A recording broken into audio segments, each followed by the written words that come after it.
then is the Holy Spirit? What is the Holy Spirit? Once something is said it is holy,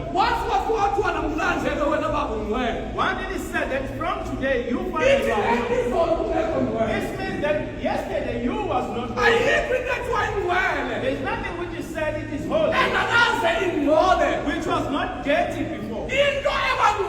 What becomes holy is something that was made before.